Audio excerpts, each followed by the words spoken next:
Eh bien le bonjour les amis, je suis très heureux aujourd'hui parce que vous allez voir une vidéo très importante pour les joueurs qui veulent se lancer sur Star Wars Unlimited et pour les joueurs aussi qui y jouent d'ailleurs parce que aujourd'hui Julien, d'ailleurs merci à toi d'être là, ça me fait plaisir. Ça me fait plaisir aussi. Tu vas nous montrer un peu, c'est pas une exclusivité mais en tout cas tu vas nous proposer une vidéo où tu vas expliquer comment faire aujourd'hui pour débuter à Star Wars malgré la pénurie des cartes.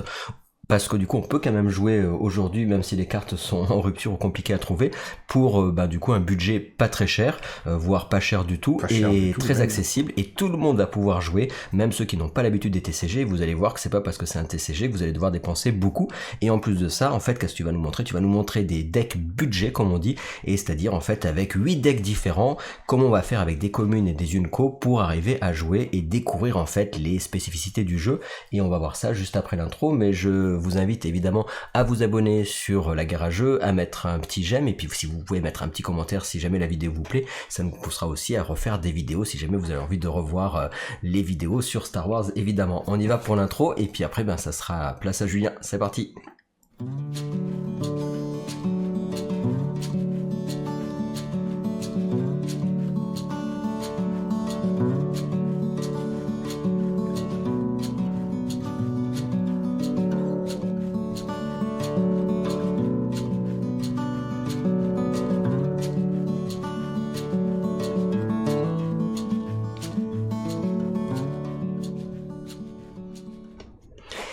Et nous voilà, donc vous avez attendu, c'est bien, vous n'êtes pas encore parti. Et écoute Julien, ça va être, je vais te laisser la place de cette vidéo, effectivement, parce que je pense que c'est une vidéo importante à regarder si vous avez envie de vous y mettre sur ce jeu de cartes. D'autant plus que, je sais pas si tu te souviens, mais dans une des commentaires, on nous a dit, mais qu'est-ce qu'on fait de toutes les communes qu'on a et qu'on amasse même si on trouve pas de cartes. C'est vrai que quand on va être un peu collectionneur et autres, un peu comme moi, on va quand même amasser pas mal de cartes qui sont des communes, des cartes peu communes. Et à un moment, on va se poser la question, qu'est-ce qu'on en fait? Donc, une des premières solutions, c'est de les donner. Dans des clubs de jeux ou autres. Nous, c'est quelque chose qu'on fait assez régulièrement. Mais là, je me suis posé un peu la question parce que je trouve que Star Wars Unlimited est un jeu qui est très accessible en termes de gameplay. Pour résumer, on fait une action, je fais une action, tu fais une action, je fais une action, tu fais une action. Donc c'est quelque chose qui se prend en main assez aisément. L'idée, c'est pour que ça soit accessible, il faut aussi que ça soit aussi accessible en termes de budget, parce que des fois, ce qui freine un peu les gens, et je trouve que c'est quand même dommage, parce que on se dit mais ça coûte trop cher, donc on joue pas. Et c'est quand même dommage parce que c'est quand même des jeux, mais que ça soit Star Wars Unlimited ou d'autres, qui offrent des mécaniques intéressantes, qui permettent de faire des parties rapides de cartes, comme si on jouait à la belote, un peu, mais en beaucoup plus poussé, dans un univers qui est quand même assez inspirant et assez connu. Donc on se dit, des fois c'est quand même dommage de se brider, ne pas jouer à ce type de jeu, parce que on va penser que pour pouvoir y jouer, il va falloir céder un rein ou quelque chose comme ça. Et c'est pas vrai. Donc là, ça va répondre à deux problématiques. Qu'est-ce qu'on fait de nos cartes quand on est un gros joueur comme moi? Qu'est-ce qu'on fait de nos cartes communes et peu communes qu'on n'a pas? Et comment est-ce qu'on peut profiter de ça pour permettre à d'autres personnes de découvrir le jeu avec des decks très thématiques, très sympas. On va voir aussi que finalement j'ai construit ça de façon très basique. Je vais vous expliquer après. Et que ça marche bien. Juste pour relancer, et aussi pour les gens qui voudraient se lancer, qui n'ont pas d'amis spécialement qui ont les cartes, il faut savoir que même si vous n'aurez plus de reprint, c'est-à-dire que vous n'aurez pas la saison 1 en français, vous ne pourrez plus la retrouver. Mais en fait, ce que tu vas montrer aujourd'hui, si vous n'avez pas d'entourage et que vous voulez vous mettre dans cet univers-là, voilà, vous pouvez aller sur Card Market ou sur le marché de l'occasion, etc. et trouver toutes les cartes que tu vas nous présenter aujourd'hui à une vingtaine d'euros. Tu vas pouvoir presque tout prendre. Une vingtaine d'euros, on a quasiment. Donc c'est-à-dire que même si vous n'avez pas des gens qui vous les donnent, dans tous les cas, pour une vingtaine d'euros, vous jouez plein de decks différents sur Star Wars, et en plus c'est pas des cartes qui sont nulles à jouer en plus. Le pire c'est que c'est des cartes qui sont pas rares, donc c'est pour ça que vous pouvez les trouver, mais elles sont pas nulles à jouer dans les decks. Voilà, parce qu'il y a des cartes, des fois on se dit qu'il faut avoir des cartes rares pour avoir des bonnes cartes en TCG, c'est pas vrai.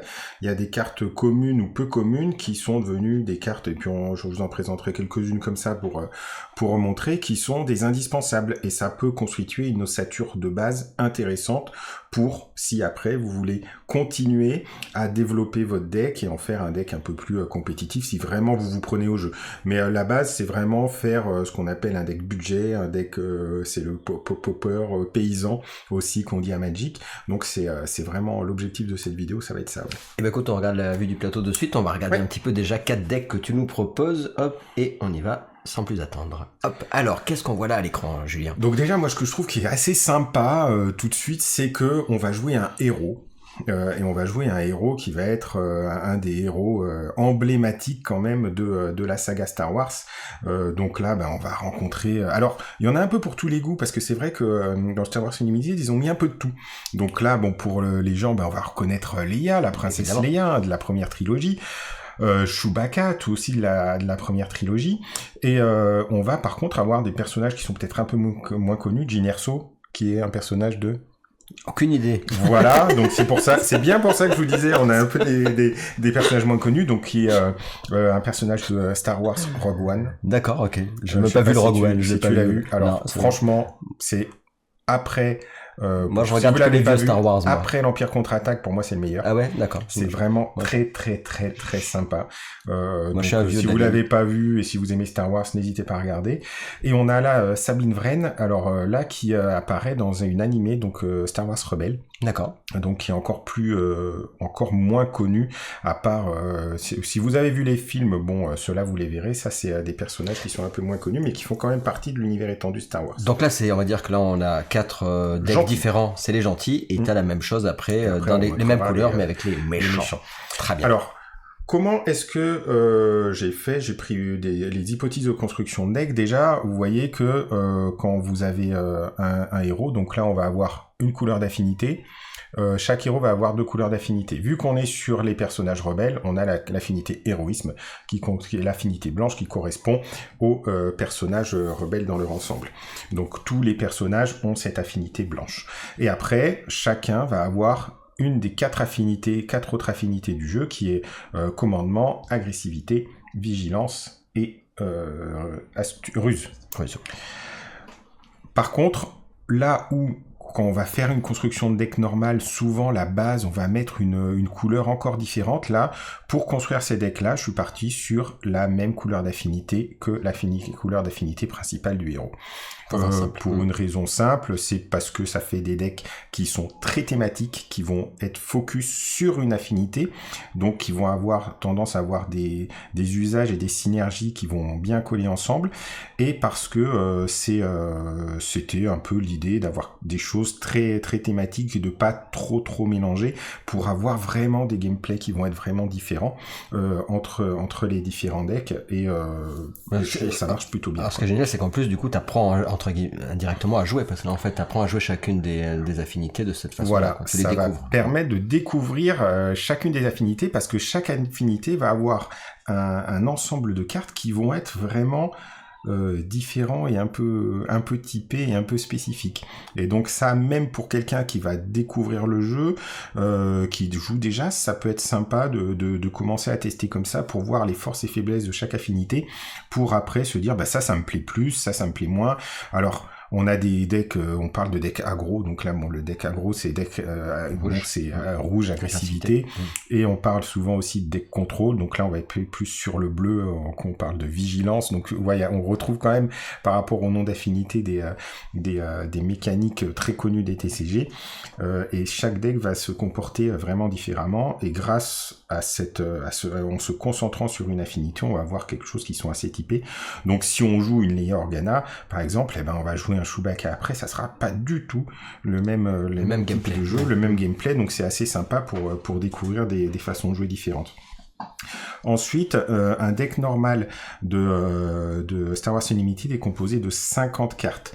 Là, du fait qu'on se limite aux peu communes et aux communes, et qu'on se limite à 2 affinités, les decks font 30 cartes. Concrètement, c'est comme les AP de toute façon quand tu fais les tournois de découverte. Comme les AP quand on fait les tournois de découverte qui sont de 30 cartes. Et ils vont tous avoir le même nombre de cartes dans chaque catégorie de cartes. Donc on va avoir 4 catégories principales, les unités terrestres, donc qui sont ici, les unités spatiales qui sont ici, ce qu'on appelle les événements là, et les améliorations. Donc l'idée c'était dans chaque deck déjà de mettre au moins un de ces types de cartes, toujours dans l'idée de faire découvrir toutes les facettes du jeu aux gens. Donc concrètement, on va avoir plus de 14 unités terrestres, 6 unités spatiales, 8 événements et 2 améliorations pour chacun des decks. C'est vraiment une construction qui est équilibrée. Ça permet, d'un certain côté aussi, de garder une forme d'équilibre entre ce deck-là, ce deck-là, ce deck-là, ce deck-là, puisque la composition du deck est la même. Et pas se retrouver avec des choses un peu bizarres quand on va jouer, où il y en a un qui va avoir trop d'unités terrestres par rapport à l'autre, ou unités spatiales. Donc l'objectif, c'est qu'on part tous à peu près avec les mêmes atouts en termes de nombre d'unités, et d'événements et d'améliorations, même si les cartes sont différentes, donc ça permet d'équilibrer indirectement chacun des decks. Donc voilà la construction, ils sont tous basés sur ça, et après c'est relativement simple en fait, vous cherchez dans les couleurs, donc là pour les yaks vert et blanche, couleur blanche, couleur verte, et vous allez construire avec les communes et les peu communes que vous pouvez avoir en trop, et vous allez pouvoir construire votre deck, donc soit que du blanc, soit que du vert, soit du vert et du blanc. T'as dû faire des choix de dire celle-là, cette carte-là, je la prends pas parce que j'ai pas la place, ou est-ce que globalement t'as pu les prendre, t'as pas eu besoin de dire celle-là, je la montrerai pas parce que j'ai plus de place dans le deck? Alors, il y en a eu un tout petit peu, mais typiquement, il y a une chose, toutes les cartes qui étaient communes et peu communes avec les 2 affinités du héros, je les ai mises. D'accord, c'est ça, tu les as pas. Parce que ça va donner vraiment l'identité du deck.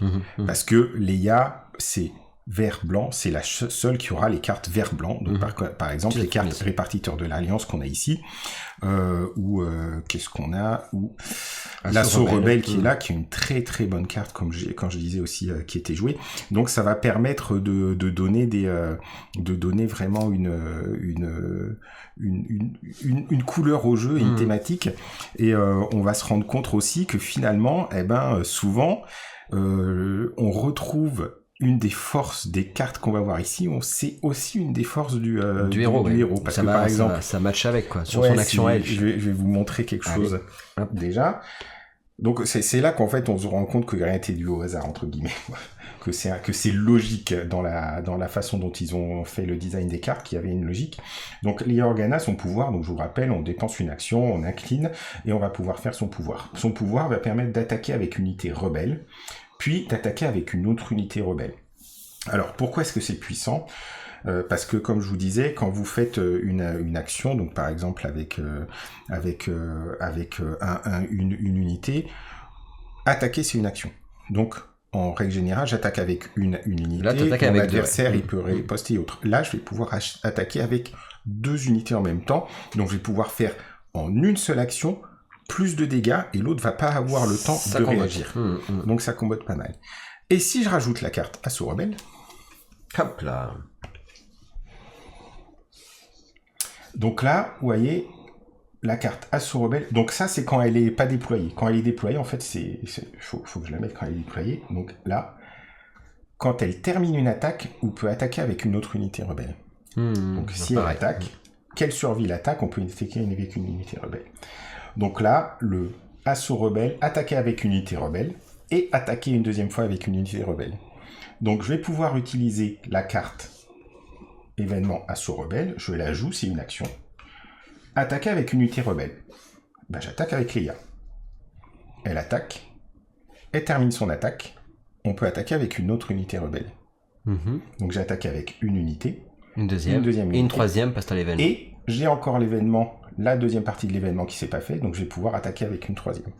Donc là on voit finalement qu'on a 2 cartes qui ont vert-blanc, comme le héros, et qui ont une vraie synergie.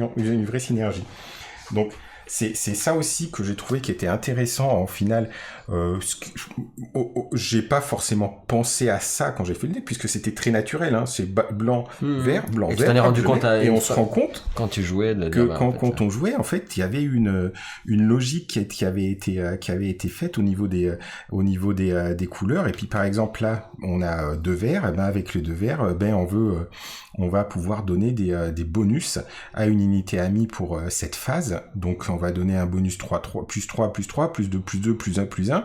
Donc je fais par exemple cet événement. Après, j'attaque avec mon assaut rebelle, avec les unités sur lesquelles j'ai donné de bonus dans une autre action. Et puis alors là, c'est le combo. Voilà, donc on a vraiment, on retrouve vraiment chaque deck qui va, grâce à cet effet-là, avoir ses spécificités. Ça va mettre aussi en exergue les avantages presque de chaque héros.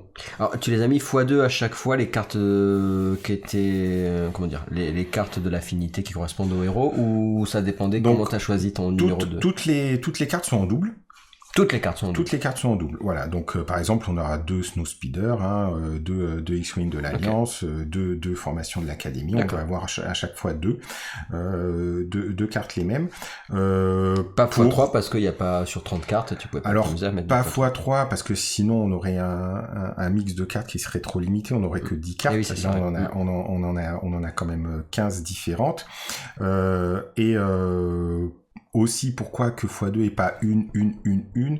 Eh bien parce que on n'aurait pas eu assez de cartes concrètement pour faire un deck. Donc là c'est quantitatif, donc 30 cartes 2, sachant que normalement sur 50 cartes on peut en mettre maximum 3. On retrouve à peu près la proportion normale de construction d'un deck.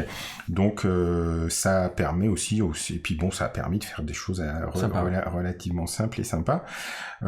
Donc on a vraiment tous ces decks et tous ces decks budget qui sont construits comme ça. Alors pour ceux qui se disent que 34 ça fait pas beaucoup, on se rend compte, pour ceux qui ont joué un peu à Star Wars Unlimited, que à aujourd'hui c'est relativement rare qu'on utilise plus de la moitié de ces cartes. Ça va vite, hein, au 6e tour déjà, quand tu arrives au 6e. Parce que ça peut aller très très vite, parce qu'il y a des decks qui vont aller très vite. Alors par contre, il commence à y avoir des decks contrôle, donc dans l'affinité blanche, où là on va avoir tendance à ralentir l'adversaire pour réussir à mettre en place son jeu, et qu'on va avoir un jeu qui va se déployer et qui va devenir fort plus loin, plus ça va devenir long et plus on va être fort. Mais concrètement sur ces petits decks là, on n'a pas de decks qui sont vraiment pur contrôle et qui vont vraiment contrôler la partie pour faire durer. Donc là sur toutes les parties que j'ai fait, donc moi on les a testés avec mon fils à la boutique. Dès que j'ai quelqu'un qui veut jouer, je les sors. Dans les associations, on a fait jouer. Il n'y a jamais eu un moment où là le deck est arrivé à la fin. Et même je vais organiser un tournoi pour pouvoir faire découvrir au club de jeu avec ces 8 decks préconstruits. Comme ça les gens pareil, ils n'ont pas besoin d'acheter ou pas besoin d'amener quelque chose pour découvrir et pour jouer à un TCG sans investir, parce que des fois ça en bloque, et moi je trouve que c'est dommage. Mais tu vois, c'est pour ça que je trouve ça génial, parce que moi à la garageux, donc comme tout est parti direct là sur la garage shop, sur la boutique, et là maintenant en attendant la saison 2, ça me permet, comme tu disais, d'aller dans les associations aussi avec tes decks et de les présenter aux gens, et après d'ailleurs vous pouvez déjà jouer avant que la saison 2 sorte, et puis après de s'y mettre aussi à la saison 2 évidemment, et puis d'organiser des petits tournois comme tu disais. Alors du coup, comment ça marche? Donc là t'as expliqué à peu près celui-là. Dans tous les cas, moi je mettrai aussi en description les liens dessous des endroits où vous pouvez trouver pour avoir les images. Les images où on peut avoir de chacun des decks, comme ça pouvez les construire vous-même.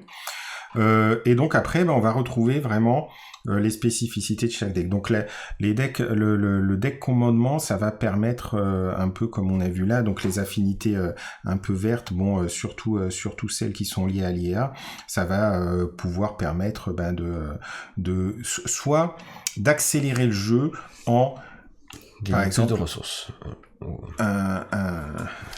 Une carte qui est le répartiteur de l'Alliance, on l'utilise et une unité coûte 1 de moins de notre main. Donc c'est des jeux qui vont avoir des cartes comme ça qui vont permettre d'accélérer la mise en place des cartes. Bien entendu, vu qu'on est sur un deck de Leia, on va avoir beaucoup d'unités rebelles, donc on va avoir une carte qui est comme ça, qui donne les autres unités rebelles amies en +1/+1. Ce que tu disais tout à l'heure. Donc ça permet de tout de suite pouvoir faire des unités qui vont avoir des bonus, et avec Leia après de faire des attaques assez sympas. Et on va avoir aussi des cartes qui sont comme ça, donc c'est un peu l'affinité commandement qui va permettre, voilà, avec Mon Mothma, qui permet de chercher une carte dans son deck. Donc c'est vraiment une affinité qui va permettre soit d'accélérer sa mise en place de cartes, soit de permettre de cycler son deck pour trouver la carte qu'il va nous falloir au bon moment, et ce qui est finalement assez cohérent avec le nom de l'affinité qui est commandement, effectivement. Donc voilà. Une des autres spécificités des decks aussi, c'est qu'il n'y a pas d'unités qui valent plus de 5 ou 6 ressources. Pour une raison pareil, toujours simple, l'idée c'est d'avoir des petits jeux, tiens, tu peux peut-être basculer, des petits jeux un peu rapides, un peu rapides, où on va faire des parties qui vont être relativement courtes, et on va pas poser des centaines de milliers de ressources. Donc l'objectif aussi, c'est que les gens puissent mettre plusieurs cartes et puis vraiment les utiliser pour attaquer leur adversaire et autres. Donc on ait quelque chose de très dynamique et puis qui soit très fun à jouer. Après, on va voir les affinités agressives qui est représenté par un des héros emblématiques de cette 1 qui est Sabine Wren, qui est beaucoup de gens le jouent d'ailleurs, qui est aujourd'hui il fait partie des deux héros qui sont dans la méta, hein. Donc il y a elle et Boba, on parlera de Boba Fett avant. Juste petite information, la méta c'est les cartes qui sont jouées actuellement en fonction du set actuel, quoi. Les cartes qui sont les plus jouées, parce qu'on considère que c'est les plus fortes, parce que Sabine Wren, qu'est-ce qu'elle a? Déjà elle a une action qui peut sembler un peu ennuyeuse, parce qu'elle fait un dégât à chacune des bases, donc elle fait un dégât à la base adverse mais aussi à la nôtre, mais qui synergise très bien avec le fait qu'on est sur un deck d'agressivité. Donc un deck d'agressivité, si on va mettre un maximum de cartes, on va essayer d'attaquer très vite avec des cartes à bas coût. Donc une carte à bas coût, c'est par exemple une carte comme Bentik de Tube, qui est une carte qui vaut que 1, qui tape à 2, qui tape quand même à 2, et puis en plus qui donne raid 2 à une autre unité. Donc voilà, ça va être des cartes à bas coût qu'on va mettre vite, et qui vont avoir souvent des petits bonus en attaque qui vont maximiser leur valeur d'attaque. On va aussi avoir une unité qui est très très jouée là, et qui correspond à l'affinité de Sabine, raid 2, donc on se dit c'est 1-3, donc elle est assez résistante, mais elle fait que 1. Par contre, quand elle attaque, elle fait 3 dégâts, quoi, puisque le raid 2 donne +2. Donc on va être donc ça va permettre, Sabine va affaiblir les deux bases, mais en fait ça va être plus pénalisant pour l'adversaire, parce que ça va aller très bien avec le fait que son deck va aller vite. Oui, parce que dès le premier tour, tu peux déjà aller faire avoir pas mal de boards avec des... Voilà. Ça peut aller vite. Tu rushes. Et un gros avantage aussi de Sabine, c'est qu'elle se déploie à 4 ressources, donc c'est le leader qui se déploie avec le moins de ressources. Et donc elle va pouvoir entrer en jeu, donc elle n'est pas forcément très costaud, mais elle fait un dégât à chaque base ennemie quand elle attaque, enfin bref. C'est vraiment un personnage qui est emblématique de ce premier set, qui est très fort, et que on va retrouver dans les cartes qui sont plutôt de valeur beaucoup plus faible, hein, puisque là on a une carte de 1, je crois qu'on a aussi, vous voyez, les valeurs de cartes sont faibles, encore 1 de 1, donc c'est un deck qui va aller très vite, et qui va poser beaucoup d'unités. Donc l'objectif des autres, ça va aller d'essayer de le contrôler, le temps de pouvoir mettre en place son board, et puis on va avoir après des événements qui vont permettre de donner raid à ses attaques, de redresser une de ses unités de faible valeur, voilà. Donc on a de nouveau un deck qui est lié à sa agressivité, on va taper vite et fort. Après on a les decks contrôle, donc avec un Chewbacca. Alors lui, son action, c'est on va jouer une unité, on va lui donner Sentinelle. Alors Sentinelle, si tu te souviens, hop, on va mettre... c'est pénible, Sentinelle. Sentinelle, c'est relativement pénible, parce que une Sentinelle, on va pas pouvoir attaquer la base si on a une Sentinelle qui est en jeu. Donc potentiellement, Chewbacca va pouvoir à chaque tour jouer une carte de sa main qui vaut 3 ou moins, donc là bon ça c'est pas la bonne valeur parce qu'elle a 5, sauf qu'elle a Sentinelle de base, donc c'est plutôt pas mal. Mais bon, par exemple, je vais pouvoir jouer un Yoda, je joue mon Yoda, 3 au moins, il a Sentinelle, 3 au moins il a Sentinelle, donc ça va permettre, en fait, on est vraiment sur typiquement le deck contrôle, parce qu'on va Voilà, on va obliger l'adversaire à faire ce que nous on veut en fait. Donc on va contrôler son jeu, le temps de pouvoir mettre en place nous notre propre jeu, et mettre en place le jeu, ça veut dire notamment déployer un Chewbacca. Vous vous souvenez, Sabine, on était à 4, là on est à 7. Donc cette ressource, c'est quand même 6 tours. En plus, on est sur une affinité qui va pas permettre de gagner des ressources. Donc il va falloir gagner du temps et temporiser grâce à ce que j'ai montré, le fait que ça fasse des sentinelles. Par contre, après, quand on va mettre Chewbacca, bon, il fait 2-9, il semble pas très impressionnant. 9, c'est énorme en termes de résistance. Et c'est une sentinelle, donc on va devoir l'attaquer. Et surtout, il a aplomb, c'est que quand il a des dégâts sur lui, il va avoir plus 1 en attaque. Donc s'il a pris 7 dégâts, donc il est encore en vie, il aura 9 d'attaque. Donc c'est un héros qui est fait pour se poser, durer et arriver assez tardivement. Donc en attendant qu'il arrive, il va falloir attendre un peu, et on va aussi pouvoir utiliser des cartes comme celle-ci. Donc là c'est une amélioration qu'on va mettre. On a aussi dans les decks contrôle de ce type-là des cartes qui vont permettre de se soigner. Et donc de réparer ses troupes. Et on va avoir aussi quelques cartes. Donc là, on a aussi typé, j'ai aussi typé le deck pour que là on rajoute un bouclier, donc ça va protéger. C'est ce que j'allais te dire pour les boucliers, voilà. Mais après t'as pas pris Luke évidemment, puisque Luke était déjà dans la grille de démarrage, donc. Donc là c'est vraiment alors on peut faire la même chose avec le deck de démarrage en enlevant les rares et autres pour réussir à avancer, mais donc on a créé 2 autres decks. Donc potentiellement on peut avoir 10 decks de communes, peu communes, qui vont vraiment avec Luke aussi, en rajoutant Luke et Dark Vador. D'accord. Et en enlevant les rares ou les spéciales qu'ils ont dans leur deck. Après on a Jyn Erso. Alors Jyn Erso, bon c'est un des héros qui est pas du tout joué. Parce que son pouvoir est pas très impactant. Ça fait que le défenseur a -1, -0. Aujourd'hui, ça synergise pas avec grand chose. Ça peut permettre de faire gagner un peu en survivabilité avec ses personnages, puisque le défenseur il va riposter moins fort, mais c'est quand même moins puissant qu'un bouclier, qu'une sentinelle, Donc c'est vraiment un héros qui aujourd'hui il se déploie à 6, donc c'est assez tardif pour quelque chose qui est, voilà. Donc c'est un héros qui est pas trop joué. Donc lui il va être sur l'affinité jaune. Et donc l'affinité jaune, ça va être des affinités qui vont avoir des saboteurs, par exemple, qui vont ignorer les sentinelles, les boucliers, ou qui vont jouer des cartes astuces qui vont vraiment impacter l'adversaire, faire revenir en main des unités de l'adversaire, lui faire... c'est russe, mais moi j'appelle ça du contrôle aussi, quoi. C'est des contrôles.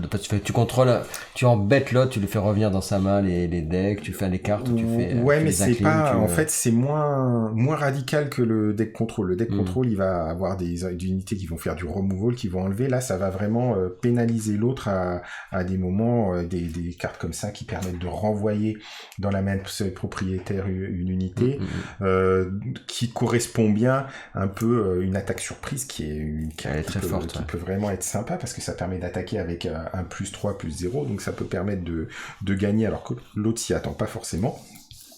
Donc on est vraiment sur une typologie de jeu qui fait très comment on dit très contrebandier, pour donner un ordre d'idée. Donc voilà pour les héros. Alors là, tu nous as montré les héros, donc encore une fois, je montrerai les images, et puis pour l'instant, tu peux pas faire les liens, parce que les liens, c'était pas sur du 30 cartes, donc on sera pas les liens des cartes toutes faites, ça sera plutôt des photos. Ouais, c'est un peu bizarre. Là, c'est que les héros, mais après, donc au niveau des, entre guillemets, des vilains, est-ce que eux, comme ils ont avec les mêmes couleurs, ils vont jouer de la même façon, ou est-ce non. Non. Et c'est ça qui est intéressant. Donc là, par exemple... Tu veux que je fasse un... Non, mais on va juste enlever les héros. Donc là, on va remettre... Donc là, on va avoir, par exemple, si on compare donc Krennic, qui est un héros, si on compare avec Chewbacca, on se dit, mais bon, finalement, c'est un peu la même chose, parce que Eh ben, Chewbacca, il a bleu, Krennic, il a bleu aussi, 2 fois bleu, sauf que on a d'un côté héroïsme, donc les rébellions, et là, vilainie, donc on est typiquement sur mais étonnamment, il n'y a pas beaucoup de cartes de noir. Enfin, du coup, il y en a pas énormément dans le set 1. Il y en a pas. Du bleu-noir? Non, du noir tout court, des cartes noires tout court, il y en a pas. En nombre de cartes, il y en a pas à foison. Ah non, c'est vrai que ça reste assez limité, mais donc toute la différence va se faire là, et en fait on va se rendre compte qu'on va avoir des decks qui vont être très différents, parce que autant Chewbacca il avait des cartes qui avaient des choses comme Sentinelle ou des boucliers qui s'énergisent bien avec sa capacité potentiellement. De l'autre côté, Krennic il va avoir 2 cartes comme ça, qui sont des cartes vraiment très sympas. Donc, qui est le seul à pouvoir jouer, puisqu'il va être en bleu-noir. Et c'est pour ça que moi j'ai trouvé vraiment cet exercice sympa, parce qu'en fait on s'est rendu compte qu'il y avait vraiment des choix de design qui étaient assez cohérents dans le jeu. Donc vous avez une carte ici poursuivant en motojet qui est 1-4, on se dit qu'il n'est pas très très puissant, mais qui a aplomb. Donc comme je vous disais, quand on a des dégâts, eh ben on va frapper plus fort. Vous allez jouer une carte Death Trooper qui permet de faire 2 dégâts à une unité terrestre amie et 2 dégâts à une unité terrestre ennemie. Donc on va faire 2 dégâts à un ennemi déjà, on va pouvoir potentiellement le tuer. Et là, tu te fais 2 dégâts à toi, tu te boostes. Donc lui, il est pas 1-4, il est 3. Et en plus, Krennic, une unité ennemie endommagée à +1. Donc il passe à 4. Donc on va avoir vraiment tout de suite, toujours une affinité qui correspond et qui va être raccord et en cohérence avec son héros. Et celui-là, pour l'avoir joué, au bout d'un moment, on commence à blesser un peu ses unités et autres. C'est le nécromant, quoi. C'est assez efficace. En plus, on a après des cartes qui sont comme ça. Donc là, ils ont l'affinité bleu-noir, hein, des cartes notamment comme ça qui permettent de choisir une unité, que l'adversaire choisit une unité, il l'élimine. Donc on est vraiment dans du contrôle, c'est-à-dire qu'on va enlever des unités adverses. Donc celui-là, on élimine une unité ennemie non leader, et avec Métro Tapis, on va éliminer une unité dont les PV restants sont de 5 ou moins. Donc on est vraiment orienté sur un deck qui va enlever des troupes, et puis qui va blesser ses propres troupes et autres, pour pouvoir être plus fort, et après prendre le dessus. Donc un petit deck vraiment qui marche de façon très sympathique, et qui est sympa à jouer, et finalement sans que ça soit compliqué, quoi. La seule chose que j'ai fait, c'est de prendre des cartes qui correspondent aux affinités des héros, et ça donne des choses qui sont sympas, qui sont thématiques, et qui sont vraiment chouettes à jouer, et qui permettent de découvrir les forces et faiblesses de chaque affinité. Sur cette vidéo, on n'aura pas le temps d'aller beaucoup plus loin, mais du coup, les autres héros, du coup... Ouais, donc on va parler rapidement des autres héros. Donc Boba, qui est le deuxième héros le plus fort. Donc aujourd'hui, le Boba vert, Sabine vert, voilà, c'est les trucs qu'on fait. Donc pourquoi il est très fort? Parce que quand on tue une unité ennemie, on peut l'incliner, on redresse une ressource. Donc c'est un héros qui va permettre de poser des unités plus rapidement. Et il va être un peu comme Jinerso, avec des unités qui vont des actions qui vont permettre d'embêter l'autre, quoi. Et puis avec des contrebandiers, bien sûr, des jaguars, voilà. Donc c'est très thématique, pareil. Boba Fett, par exemple, n'a pas d'unité impériale potentiellement dans son deck, mais ça a été un des choix que j'ai fait quand j'ai construit le deck. D'accord, ça c'est toi qui as décidé. Parce que j'aurais pu mettre des unités plus impériales, donc on peut rester un peu thématique.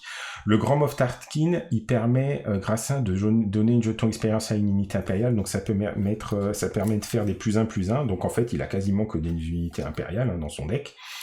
Et lui, il peut devenir très très très très fort, parce que si on le laisse faire, ces unités vont grossir, vont devenir des +1/+1, avec des effets comme ça, ou une autre unité impériale à +1/+1. Tu fais des tourelles, quoi, on peut se retrouver avec des tourelles qui vont tuer votre base en 2 coups, en 2 tours, et on a une des cartes très forte du jeu, c'est elle est éliminée, on peut la mettre en ressources, est disponible tout de suite.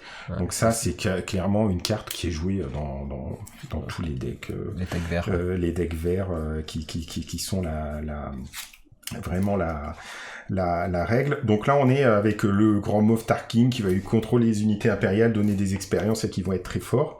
Et le dernier, on est sur IG-88 qui est pareil, un leader qui est pas trop aimé, un peu comme Jyn Erso. Le problème qu'il a, c'est que en soi, c'est pas forcément mauvais parce que ça peut donner un bonus de +1 à l'attaque, sauf que c'est si on contrôle plus d'unités que le joueur défenseur. Et on se rend compte qu'en règle générale, c'est très compliqué d'avoir plus d'unités que l'adversaire. Donc son bonus est très situationnel, on peut pas l'utiliser tout le temps. Et là, par contre, on va retrouver des très bonnes cartes aussi en rouge-noir, donc les Stormtroopers, parce que pour il fait 3-1, donc il fait très mal, il est très fragile mais il fait très mal, donc on est vraiment sur du deck. Value de la carte de base, sans rien de plus, elle n'a pas d'effet, mais elle est du deck, de base voilà, naturelle. du deck aggro, donc encore des unités là qui ont un raid toujours aussi, et qui permet d'infliger une unité, un dégât à cette unité, un dégât à une unité terrestre. Donc on retrouve pareil des troupes qui vont être très rapides à mettre en place, très forts, mais c'est quand même un héros qui, par rapport à Sabine qui utilise la même affinité, qui est beaucoup plus faible, il se déploie plus vite et son pouvoir est pas exceptionnel, quoi. Là, tu as dans tout ça, dans tous les cas, t'as jamais 2 fois les mêmes cartes dans chacun des decks. Tu retrouves pas des cartes que tu as mis dans un deck, dans un autre deck. Alors, par exemple, tu as des decks comme tu as du vert. Est-ce que du coup tu vas quand même retrouver du vert ou pas du tout? Alors concrètement, est-ce que tu as des cartes en double dans d'autres decks? On va avoir des cartes en double certaines quand on est sur des cartes d'affinité, par exemple blanche ici, sur les vaisseaux. Que l'héroïsme, vu qu'on en a pas beaucoup, celle-là peut-être qu'on va les retrouver dans certains autres decks. D'accord. Mais c'est assez rare parce que des fois, il n'y avait pas suffisamment au niveau du mix de cartes et autres. Donc, des fois, par exemple, des TIE, je pense qu'il y en a il doit y en avoir dans celui-là et dans celui-là. Donc, mais sinon, l'objectif, c'était un maximum de diversité aussi aux gens pour qu'ils voient un maximum de cartes, un maximum de typologie de gameplay. Au début, j'avais fait ça comme ça en me disant que ça pouvait être intéressant, et puis finalement en jouant et tout, je me dis c'est sympa. On voit quand même les héros rien qu'en peu commune qui sont vraiment impactants, les héros qui sont plus de difficulté et autres. Mais c'est très agréable à jouer, à découvrir, même quand tu joues contre quelqu'un d'autre, de dire tiens, effectivement il y a ça, tu apprends les cartes comme ça, t'échanges aussi. En tout cas, c'est une très belle découverte. Merci à toi, Julien.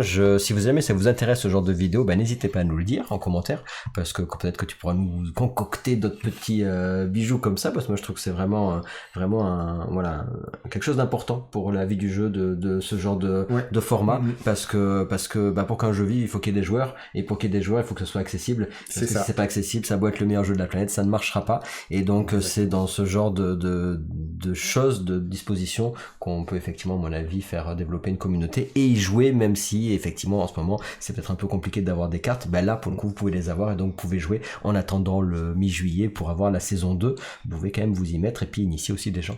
Merci à toi en tout cas, Julien, c'est vraiment très chouette. Et puis n'hésitez pas à nous faire aussi vos retours, et on pourra refaire évidemment des vidéos si jamais ça vous plaît, parce que des petites parties avec moi, ça. J'ai récupéré 3000 cartes pour faire plein de decks comme ça, donc les événements je vais en faire tout. Tu les as achetés quoi, 60 €? 60 € les 3000 cartes, voilà. Donc j'ai passé mon week-end à trier des cartes, 3000 cartes. Comme quoi on peut réussir à jouer, à vraiment s'amuser, à vraiment avoir des decks thématiques, découvrir des choses sans trop dépenser.